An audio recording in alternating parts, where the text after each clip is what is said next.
Os incentivos corretos, com as instituições corretas, puderam crescer e se tornaram, inclusive, hoje potências econômicas muito maiores. Eu não queria dar spoiler dessa parte, mas, por exemplo, a Suécia, que não teve nenhuma colônia, é muito mais rica que a Espanha, que colonizou a Bolívia. Finlândia, Exatamente. Noruega, Dinamarca. Exatamente. A corrupção é inerente a qualquer sistema de poder. Se alguém concorda, pode vir. Quando a gente estuda a história da humanidade, a gente percebe que a corrupção ela reside nas instituições de baixa qualidade, né? Em que vários autores vão falar sobre instituições extrativistas. Esse tipo de modelo e organização social faz com que existam incentivos e recompensas para a corrupção. Isso a gente pode ver desde a Suméria antiga até o Brasil do século XXI. Então, o capitalismo ele pode ter algum mecanismo ou outro que incentive isso ou não, mas, de forma geral, a corrupção ela sempre existiu na história da humanidade.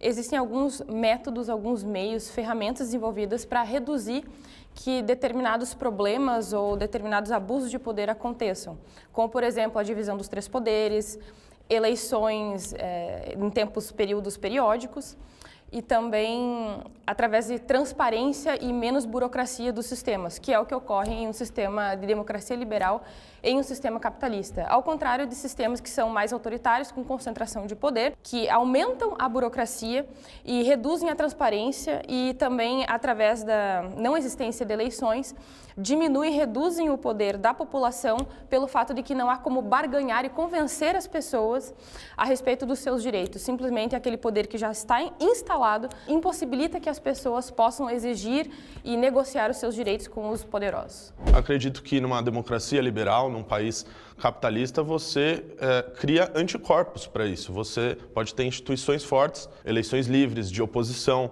de livre imprensa, que você pode diminuir e fazer com que sejam anticorpos perante a corrupção, diferente de um sistema comunista, socialista, onde o Estado é dono de tudo, e se o Estado é dono de tudo, quem fiscaliza o Estado?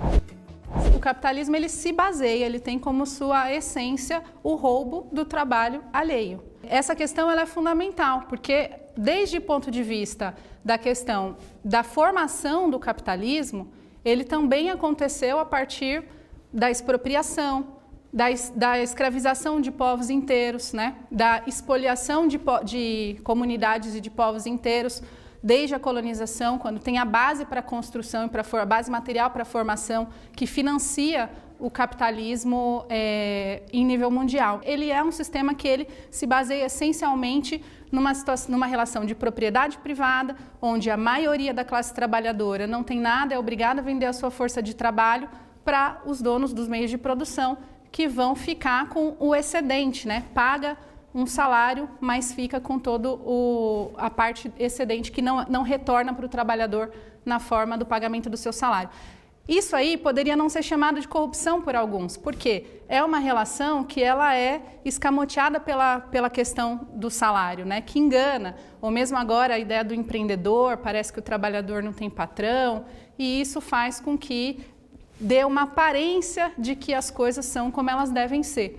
Mas a realidade é que nós temos uma sociedade que uma minoria enriquece cada vez mais e que uma maioria trabalha cada vez mais e fica cada vez mais pobre. Mas, né, vamos falar até do socialismo. Nós estamos falando de uma sociedade que não é baseada nas leis do mercado, que não é baseada na propriedade privada e que dá condições materiais para a sociedade superar o problema. Ela não se baseia, portanto, na corrupção e nem no roubo do trabalho alheio. A corrupção ela é fruto de um processo de separação que é criado exatamente pela diferenciação daquele que é proprietário privado e daquele que não é, né? Quando a gente observa a ocorrência da corrupção em outros sistemas ou em outros momentos históricos, a gente percebe que a corrupção ela vai existir para poder garantir o cumprimento de interesses de determinadas classes sociais. Por isso que a corrupção ela é inerentemente ligada à propriedade privada, ela é inerentemente ligada a esse controle que determinados grupos vão ter de alguns recursos. A gente pode analisar exemplos até no processo de formação histórica do capitalismo, quando a gente olha para a Companhia das Índias Orientais, que era a companhia que vai fazer o processo de colonização da Inglaterra, e que você tem isso amplamente documentado, fartamente colocado. que a companhia realizava subornos para reis, para nobres, que garantiriam que essas votações pudessem favorecer essa companhia. Assim como a gente observa no Congresso Nacional, nas Assembleias Legislativas, nas câmaras municipais, o quanto o processo de lobby que acontece para poder beneficiar determinados grupos. E aí, por mais que haja um incentivo nesse argumento, por exemplo, de a constituição de uma instituição sólida que possa impedir que isso aconteça, a gente observa na prática, na materialidade, que isso não acontece, né? Tanto que se esse tipo de ocorrência fosse verdadeiro, se ela fosse concreta, a gente veria essas democracias liberais que são modelos, né? Talvez na Europa Ocidental, enfim, Estados Unidos ainda vá lá, né? Mas acho que a gente poderia observar que não existiriam essas relações de lobby, não existiriam essas relações de suborno, não existiriam essas relações que expropriam o trabalho, por exemplo, das camadas dos países da periferia do capital. Então, eu acho que a corrupção ela é um fenômeno que é intrinsecamente ligado a essa separação produzida pela expropriação e pela apropriação da propriedade privada de uma classe sobre a outra. Por isso que a gente só vai conseguir acabar com a corrupção a partir do momento em que a propriedade privada dos meios de produção deixar de existir. O que não significa, por exemplo, dizer que no momento em que um processo socialista começa a acontecer, essa corrupção vai ser eliminada da noite para o dia, porque todos os processos de subjetivação, de criação, que objetivamente criam as pessoas nesse mundo, acaba tendendo para esse beneficiamento privado, acaba tendendo para essa perspectiva. Então é um processo longo, continuado e que precisa constantemente ser desconstruído e ser superado. Eu não concordo com essa afirmação, porque ela parte da premissa de que o homem é intrinsecamente egoísta e corrupto. Isso, inclusive, é um vasto debate do ponto de vista da filosofia e da política, se o homem é o lobo do homem, o homem é o bom selvagem. E a minha opinião sobre isso é que todas as coisas boas e ruins que existem na sociedade são resultante da forma de organização social. Por exemplo, se existe corrupção, egoísmo, individualismo, ganância, isso tudo é resultante de um modo de organização social em que existe uma classe que domina e que obtém privilégios e vantagens por causa da sua dominação. E a corrupção é um dos mecanismos dessa classe dominante seguir obtendo vantagem. Veja, qual que é o principal aparato de dominação de uma classe dominante? É o Estado. Na sociedade capitalista, o Estado burguês, independente do regime que possa adquirir, a depender do país, etc.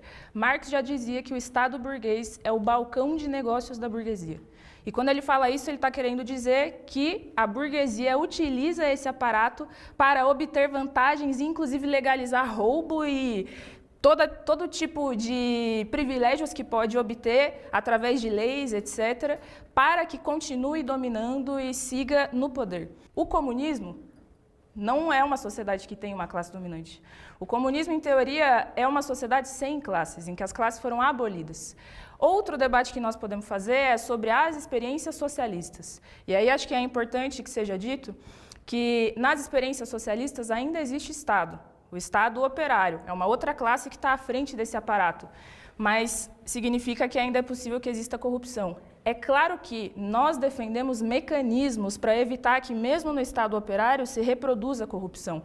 E isso foi possível, isso foi construído na história da humanidade e da luta da classe trabalhadora. Como, por exemplo, os primeiros anos da União Soviética, em que os trabalhadores de um país muito atrasado tomaram o poder, construíram um Estado seu e conseguiram criar uma série de normativas para regular e gerir a sociedade através dos conselhos chamados de soviets, em que o trabalhador não era exatamente um político da forma como nós entendemos hoje, eram pessoas comuns sendo reguladas comumente e coletivamente pela sociedade, o que evita a corrupção, mas é claro que isso depois se degenerou. Então aqui já digo que falo do ponto de vista de uma socialista trotskista que condena tudo o que foi o legado da burocracia soviética e stalinista que degenerou a União Soviética e que esta, sim, se utilizou ali do aparato do Estado para tirar benefícios próprios para o seu grupo, para a sua camarilha. Primeiro, não acredito que a economia seja um jogo de soma zero, onde um país necessariamente vai se enriquecer às custas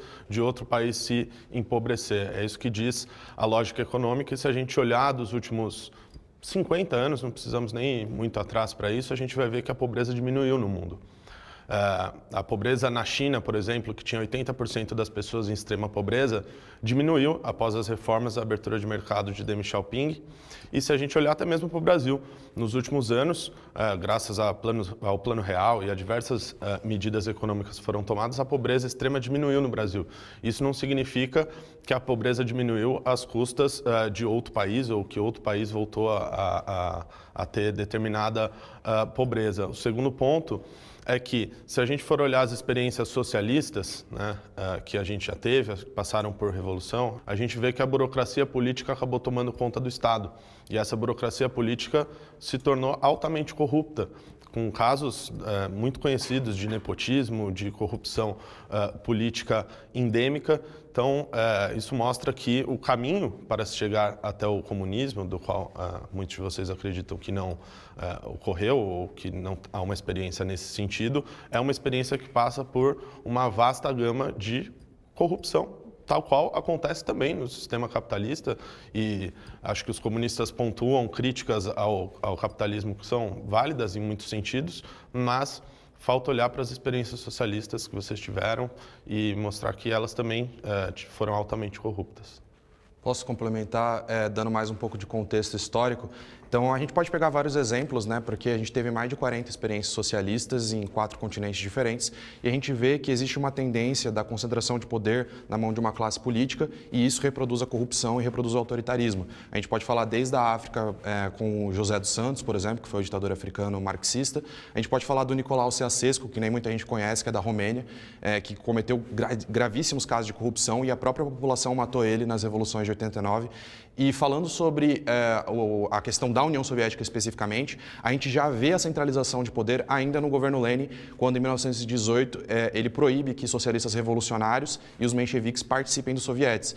Então, desde o começo, a gente vê que o Lenin centraliza o poder da União Soviética, direciona de acordo com as diretrizes do Partido Bolchevique, e o Stalin ele vai agravar esse processo, né, e trazer também os grandes expurgos, né, e o autoritarismo severo.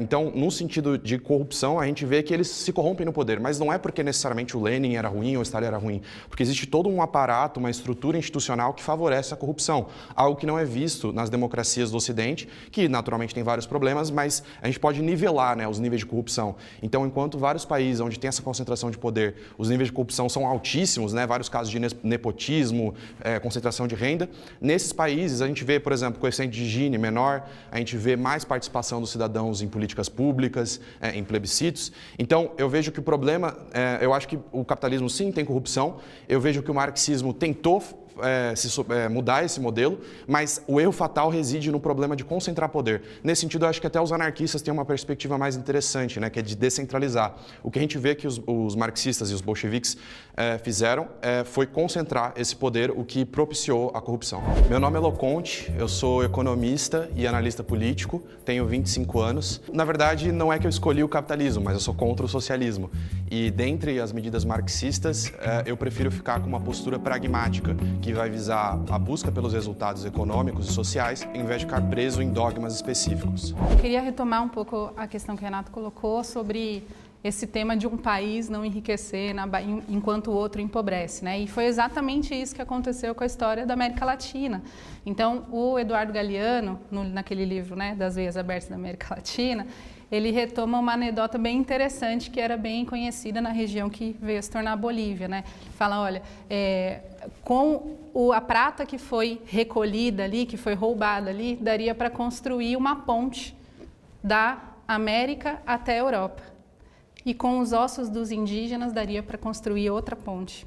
Então, é assim, amplamente conhecido a história, né, do saque. Eu não estou nem entrando aqui no ponto da escravização dos negros e negras africanas, que foi a base material para a construção dessa sociedade que vocês defendem. Só queria fazer um ponto, vou ser breve, sobre o que disse a Flávia.